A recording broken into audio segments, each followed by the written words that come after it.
Yes, it will be awesome. It's going to be awesome. Shane, how was the weekend? It was interesting. For those of you out there who think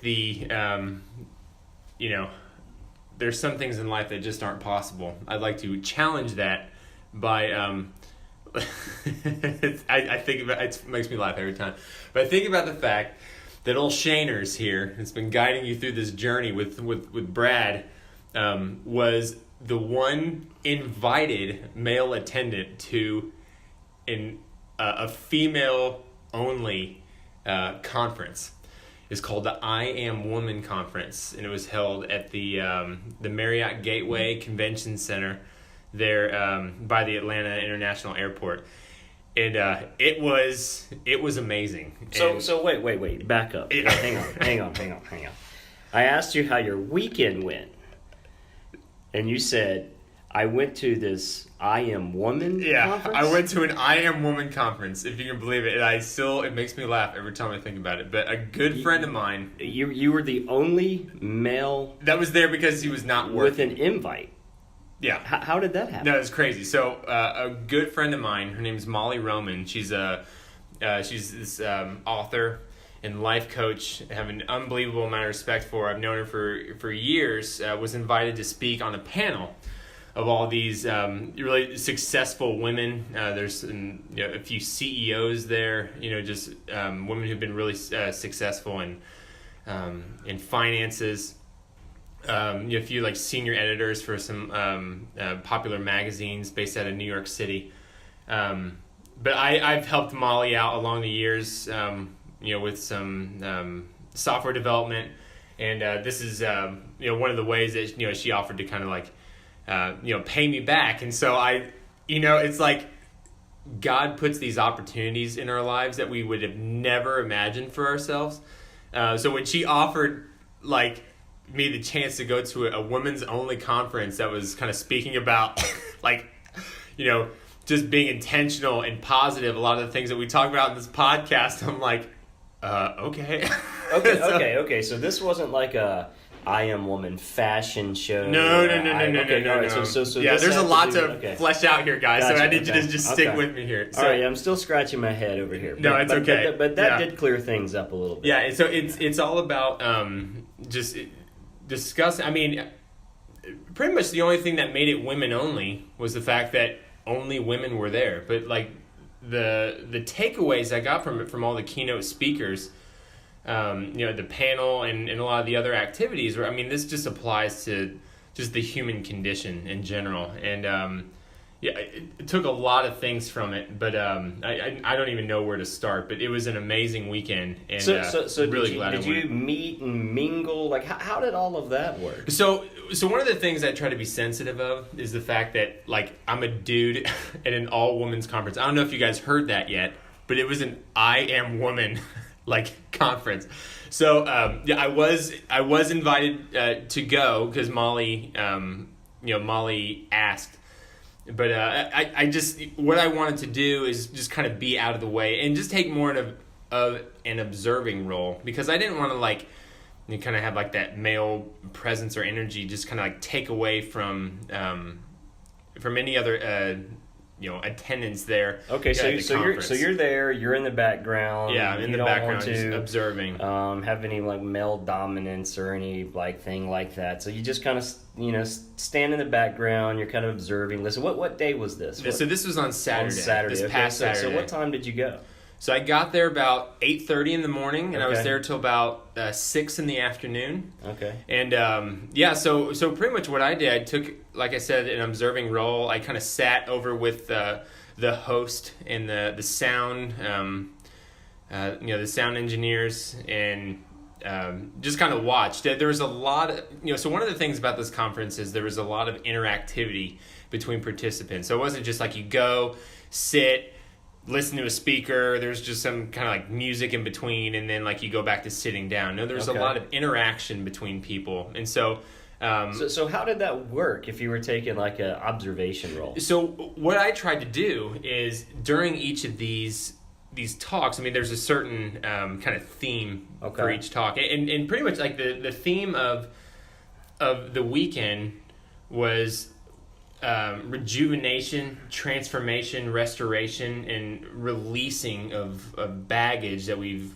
kind of held with us our whole lives. So, funny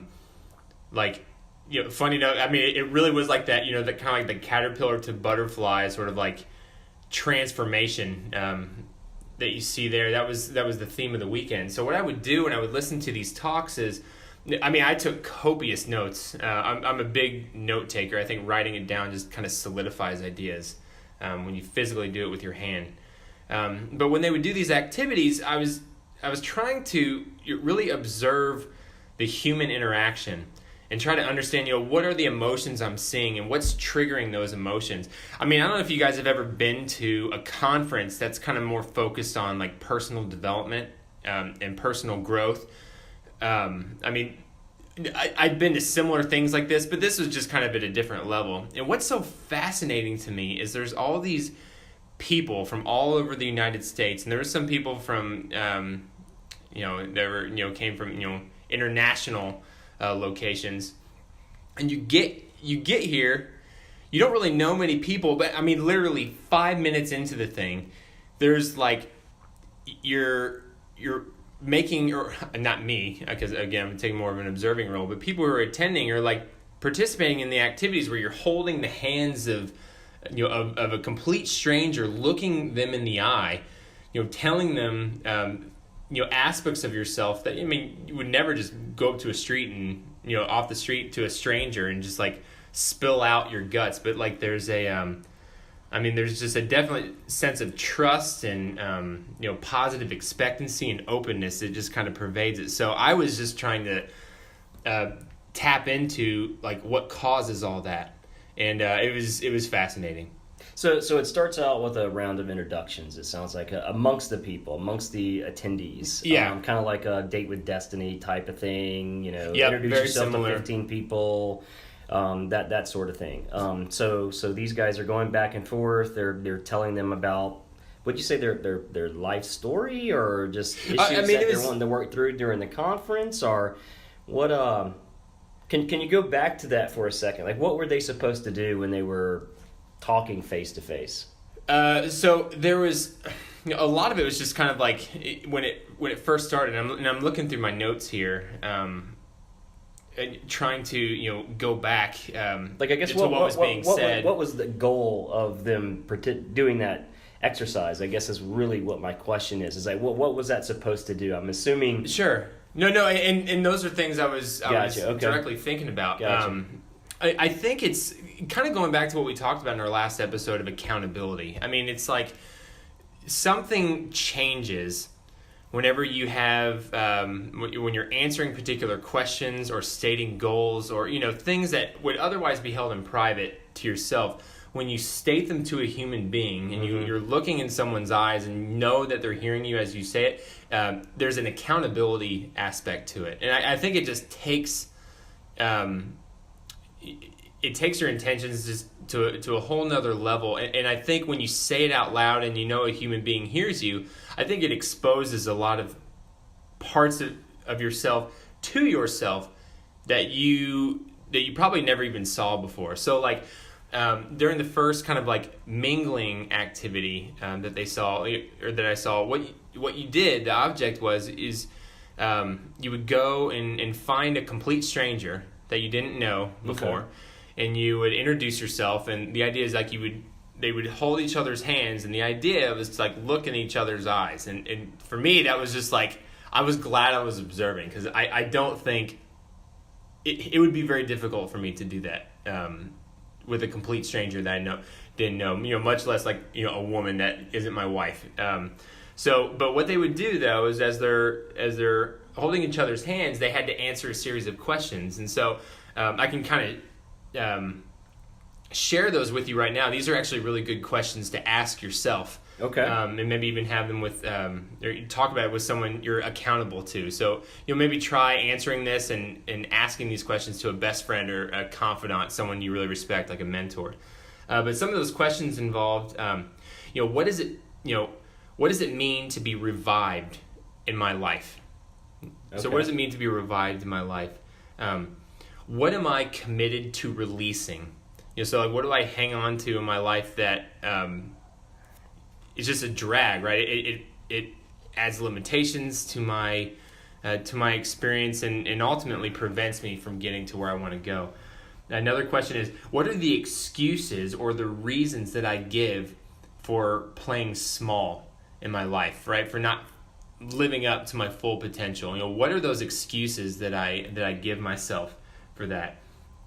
And then there was more kind of like profound questions that are more about like possibilities, right? So those kind of questions are sort of like looking back at the past and trying to understand what it is that you that you might carry with you. But the following questions were actually very good, and so is that where like the kind of intro stopped, or were there more it was questions? towards the end of the intro. I got you. Okay, so the intro was pretty much like what are those, the baggage like you talked about earlier? What are those things that you're wanting to release? We're going to say those things out loud. We're going to get those things out in the open. We're going to talk to another human being about those, where there's a sense of accountability wrapped around it. Yep. And then they moved on to another set of questions? Yeah, then to another set of questions, and these were especially interesting to me. I mean, the other ones are as well. I think everyone should take the time to answer those for themselves. But another question was,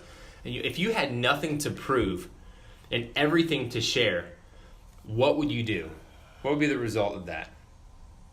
Wait, say that again? Yeah, so if you looked at your life honestly, right? Mm-hmm. A lot of us feel like we have something to prove to somebody else, right? Somebody else, maybe an authority figure, a lot of times to ourselves. Okay. We have something to prove to ourselves. If that wasn't the case, right? If you were so secure in yourself, there was nothing even to yourself that you had to prove, and you had everything to share, right? What would you do as a result of that? What would you share? What would you give out? If you weren't, if part of your motivations weren't to demonstrate that you're not what somebody else thought you were, or yourself, so that was a really interesting question. This is another good one. It's pretty basic, but I think it's really powerful and really worth asking yourself. But so wait, let's stop. Commercial break. That. We'll get to that one in a second, but I definitely want to. I'm going to come back to this one, okay? Yeah. Well, so I want to discuss that for a second, because what if you don't know what it is you're trying to prove? What if you already feel you're not trying to prove anything to anyone? Well, I think if that's actually the case, I think you're in a fantastic spot. Well, how do you ask yourself that question? Like, what's really simple. What you do is you just ask yourself, But what I'm trying to say, and the reason why I want to dig into this question is because people can be in denial. If these are things that people are holding in deep down inside, and the whole exercise is to release those demons, if you will, you have to be on board with admitting that. And if those are deep down inside, and you're in the sense of denial, how do you get past that? Well, again, I think one of the reasons this worked and why it was so effective, and people were able to answer this honestly. And like, as these questions are being asked, and I'm like observing in the room, I mean, so many people, not everyone, but so many people are just in tears. It's like with a complete stranger they've never met. I mean, like the vulnerability levels are just very high. I mean, it was really kind of humbling to see. Yeah, I mean, I think you have different types of people. I mean, you have people that are going to wear their emotions on their sleeve. They're ready to just, spill the bean. They're ready to have some, emotional shoulder to lean on. You have other people that are extremely private. Oh yeah, and I saw that it's too. not that they're private, but also they're private in a sense of they've buried their problems. Exactly. So I guess what I'm asking is that maybe you'll get to this here in a minute. Did they go through an exercise of like for those individuals, like dig deep and like really uncover those buried emotional baggage that these people may be carrying? Well, before I get there, I think there wasn't like an exercise that was like, okay, let's, to the people who are having a hard time, reaching down, like, here's what you do. No, I don't think that's okay. It at all. I think you go into the conference with a mindset of like, I mean, I didn't know really anything about this before I got there. And I kind of kept it that way. I just wanted to see how it hit me. But I think when you willingly participate in something like this, there's a certain kind of assumption and understanding that, this kind of openness is typically what happens. So I guess what I'm trying to say is whenever this conference starts and we'd been there for like probably about an hour or so by the time like these questions started being asked. It's already priming you to kind of be in an open, vulnerable state. And I don't mean that in a negative way by any means. You're very trusting of these complete strangers, and they're trusting of you at the same time. And so I think that in and of itself breaks down a lot of barriers that might exist that might prevent you from looking at your authentic self. And for me, like, as these women were asking each other these questions, and I mean, I'm kind of observing, but I'm also asking myself the same things. And even though I wasn't, participating 100% because I wasn't like, actually engaging with the member, I was just trying to see that as, let me engage with myself. And I started even getting a little bit of emotional just because, again, like, it's this environment kind of brings you to that point. I'm fine. And the reason why I'm asking this is because it's interesting. You went to I Am Woman conference this weekend. I rewatched the Netflix movie I Am Not Your Guru. I watched Tony that last Robbins, night. Yeah, sure. Which is phenomenal. If you guys have not seen it, check it out. It's on Netflix. But at the end, he makes the statement, for those of you that are standing up going, what in the hell is going on? Like, all these people have had all these breakthroughs. I haven't had a breakthrough. Like, yeah, what is I'm just kind of here. Yeah, like, I'm just kind of here. Like, when do I get my experience? Exactly. Yeah. He basically tells them, your journey has just begun. It's not over yet. That you may have participated in multiple of these things, and I guess that's what I was looking for. I was looking for that silver bullet. If you did they have the silver bullet here at this conference? Like, how did they dig down and find those things that a lot of us, I think, have issues with surfacing?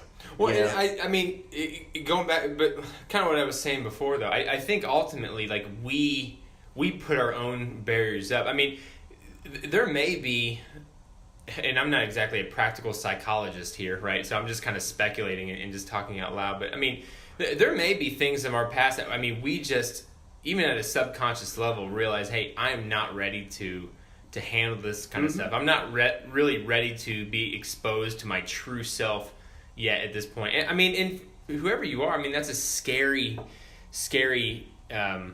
proposition, right? To see who you truly are. And these kind of experiences, like these kind of conferences that are focused on more personal development and understanding who you truly are and moving past your difficulties that you might be carrying with you. It's nothing easy. I feel like we get ultimately what we look for, right? So and I don't know this for sure, but it could be that you are looking for a way not to have that experience or to reach those levels. And if you're, even at a subconscious level, you might not even realize that you're doing it. But if you're putting up barriers to protect yourself, and I think that's probably where it even comes from, is a sense of like wanting to not hurt. You're not going to, it's going to be much more difficult to reach those deeper levels and let these issues, surface that you might otherwise have a hard time. Gotcha. Okay. Facing. Yeah. Gotcha. Okay. Well, didn't mean to derail where you were going. No, I think it's good stuff. Sure. It's just one of those things that I'm always curious about. How do you dig deep down inside and find these things that may be there, that may be buried? But anyway, continue. Yeah. No problem. But this is a great question, and I think each one of us should look at it authentically. And ask ourselves. But the question is, if I wasn't concerned what others think, I would what? A lot of us say, I really don't care what other people think. But I don't know. I think if you really are honest with yourself, like, there are people I think we definitely care about, what they think of us in some capacity. Sometimes, it comes down to like what we think about ourselves, and we might act maybe contrary to who we quote unquote truly are because we're afraid of even to ourselves appearing this way or whatever. I know, and not to go like too much into detail, but I definitely had a realization that I kind of do that myself. A lot of times I would try to act certain ways because I think it's more pleasing to God. It's more pleasing to other people or my friends or my family or whatever. But anyway, I mean, you just kind of think about this stuff, and I consider myself a very authentic person, but I think there's additional levels of authenticity in being genuine that you can get to if you ask yourself this question honestly. That's real interesting because I think that's maybe where our personalities may be different. I mean, maybe it's an age thing or whatever, but that's why I was asking some of the earlier questions. Like some of those things, like those would be difficult for me to answer. Yep. Because I mean, honestly, for me, like I don't feel like I'm trying to really please anybody. Mm-hmm. I mean, I never have ever in my entire life felt like I ever have. Like, now that I'm married, now that I have a daughter and those, types of things, I definitely want to be a service to them. I definitely want to be a role model for my daughter. I definitely want to be, there for my wife. But I never felt like I was trying to be someone different than who I am. Mm-hmm. I always felt that I've been very genuine. I mean, I am who I am. I never put on a mask. Sure. I guess I'm a pretty transparent individual once you get to know me. But I guess that's the reason why I was going deep into some of those questions because, some of us have a lot of drama. Some of us have absolutely no drama. I'm a pretty dramaless individual, I mean, I don't care, I mean, there are certain hang-ups that I have, of course, but I don't know. Who I am is who I am. Well, I think that's, even for most of us, I mean, I think that's the case. I mean, like, I definitely was in the same boat. I mean, like, I consider myself the most genuine person I know. All I'm saying is I guess what I'm saying is that am I doing that and I don't know it? Am I putting on a mask at certain times and I don't know that I'm doing? Maybe this is a discussion for a next episode or something like that coming up. Because I guess what I'm really trying to dig deep into is like, how do we know? Mm-hmm. Like, how do we know? Like for me, I just kind of blaze through life saying, I'm doing what I know is right, and if it's wrong, it will correct itself, and I will continue moving forward. And here's who I believe that I am, and that's what I'm trying to fulfill. So what's like in that? Okay, so what I think of as you're talking about this is in that I Am Guru movie. So I watched it last night. Awesome. Yeah, and my wife watched it with me, and like we both had a hard time going to sleep because there was so much energy that we got from watching that. But what I think of, just like so excited to like after that movie.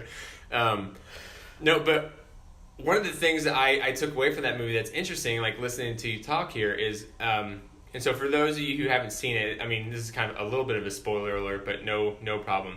There's one attendee that was there who he just kind of called out and asks, like, what's a breakthrough you want to have? And this girl, she's like, I want to control my diet.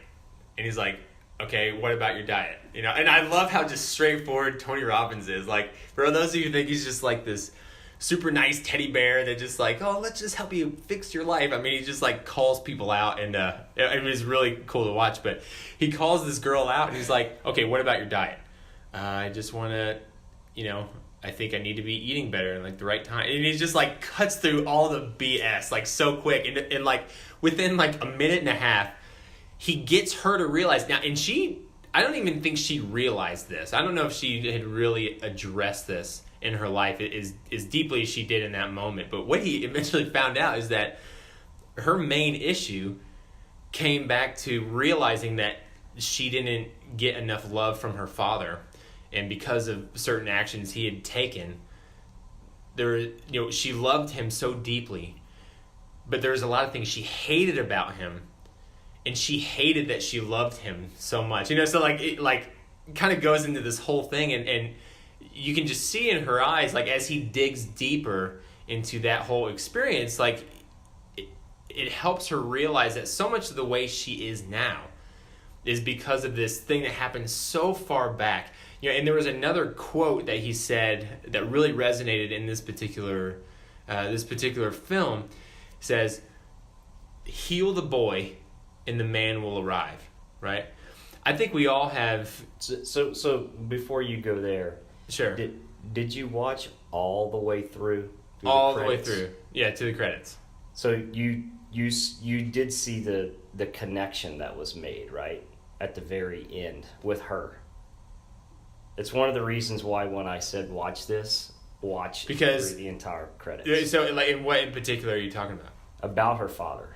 Yeah, how I don't want to give things away. Yeah. So anyway, we're not going to give it away. But yes, I did see that. Yes. So anyway, that to me, that was like a tearjerker. To me, that was like, wow, this is real. Like, this is serious. Anyway, if you guys watch it, please do watch it, but watch all the way through the credits. And it will completely melt you, and you will definitely see what Shane's talking about of going deep inside, pulling these things out, because there's reason, there's meaning.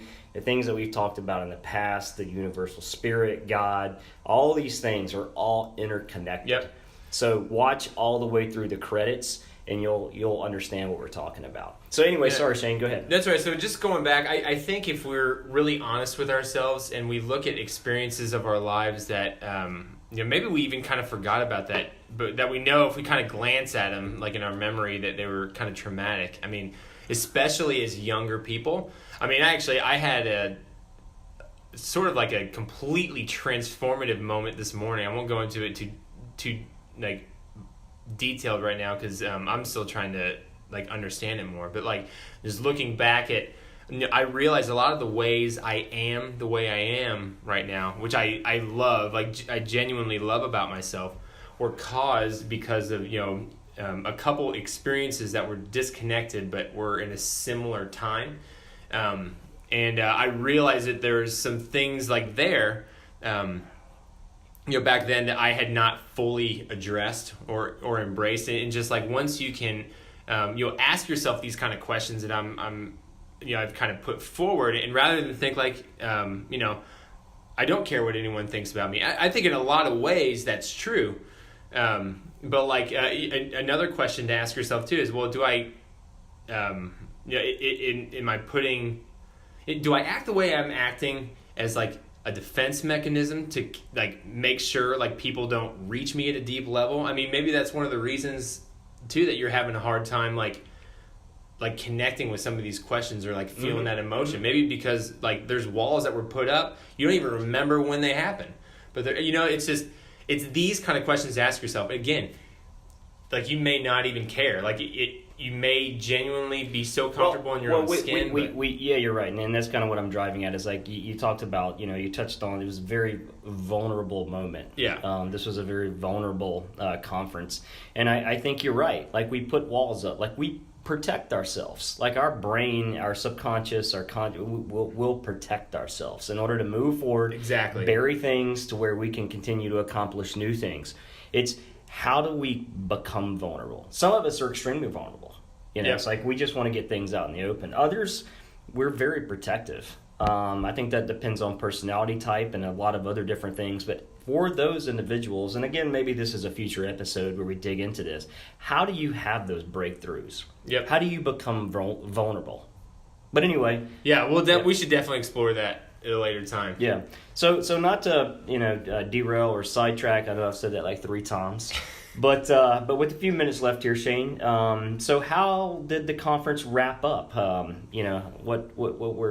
it a Saturday and Sunday thing? Was it just? It was a Saturday and Sunday thing. I was only able to go to the first day, unfortunately. Okay. But I mean, that Saturday was extremely powerful. But so pretty much the format though was, there was a couple keynote speakers that addressed different aspects of the theme of the conference, which we kind of talked about here. And then Saturday, it ended up with a panel discussion. So there was like 6 women, variety of backgrounds, that the organizer basically asked kind of open questions to them, and they answered.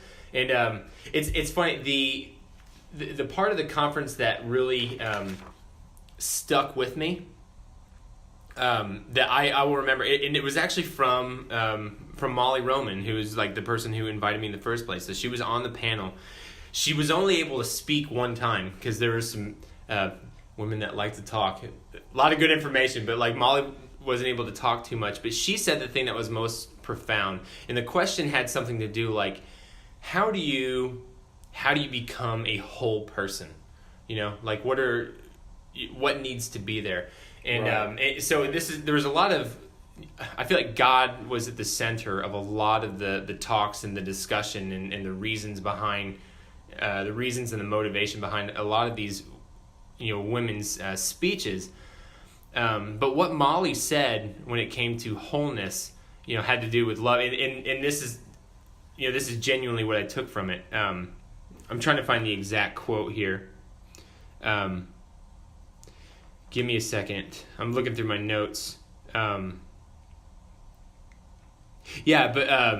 Basically she's saying, we are our true selves whenever we are living from an intention of love. And the reason that struck me is that so much of, at least, of my life, I think a lot of other people probably share the same thing, is we're like so anxious because we're trying to get to that point in our life where we've achieved, we're so comfortable with ourselves, and we're so happy, and we've made it, and we're pleasing to ourselves and to God, and it just, there's that satisfaction feeling. But for me, when she said that, it's like, it helped me understand that as long as where I'm at now, right? The actions that I'm currently doing in giving this podcast and making my kids breakfast, and getting ready for work and doing a task that's mundane, and interviewing someone that I consider really important.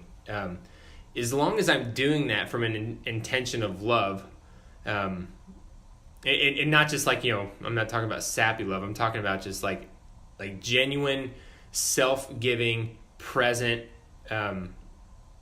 just serving love. Then it's just like every moment then, in a sense, kind of becomes sacred, and then life kind of makes sense at that point. The need, quote unquote, to achieve in order to kind of feel content or that you're doing something important kind of melts away. That desire is still there, but you don't need anything external or any kind of experience to influence that satisfaction. So that's kind of what I took away from the conference. Okay. Very good. Very good.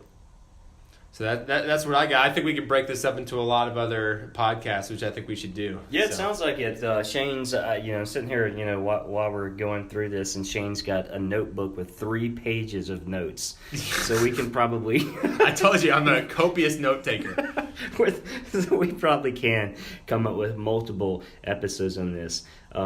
So it sounded like you had a real good time. It sounded like it's an awesome conference. I Am Woman, is that the name exactly. of it? Okay. So if you it typically takes place, I believe, once a year in the Atlanta area. For those of our female listeners out there, I would highly encourage you to check it out. Look for, I think they have a Facebook page. Check out what the attendees have said.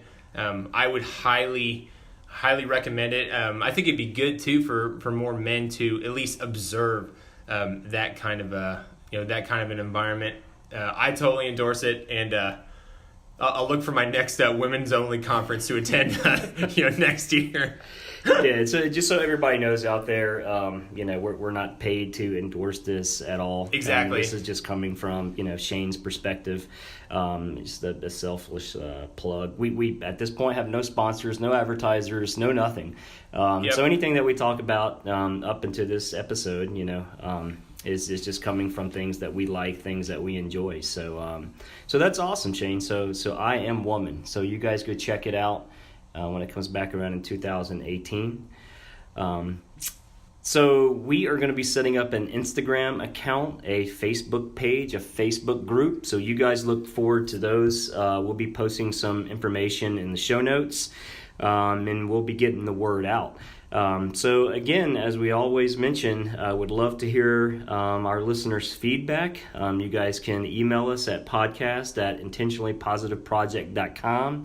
I'm working on getting a shorter domain name. That's pretty long. Shouldn't be hard. IP2.com is taken. I think IP squared is like $5,500. So anyway, trying. But once we get the Facebook group, I think that would be much easier for people to interact with us and participate with us. Absolutely. Again, feel free to leave comments on the website. If you're watching us or listening to us on YouTube, please subscribe and give us a thumbs up. Until next time, everybody stay positive. It is Brad and Shane signing off. Signing off. See you next time.